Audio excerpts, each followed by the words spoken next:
24 days na lang, Pasko na. Ano ang hindi nawawala sa mga Pinoy tuwing holiday season? Eh, syempre, di ba? Yung mga paandar na Christmas caroling.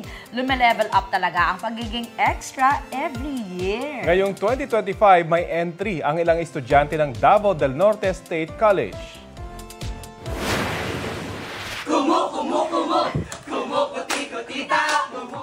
Ayan, ganyan ang indak dapat, ha? At magkaka-boardmates sa Panabo. Tila pinaglalaruan ang inyong mga mata at tenga sa kanilang pangangaroling, di ba? Oh, all out ba naman? Lalong-lalo na sa dance moves.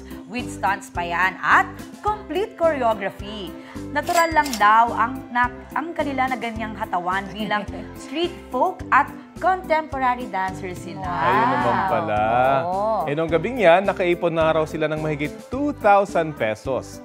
Mahigit 1.6 million views naman so far ang naipon ng kanilang video. The serve maging Trending! Ayan.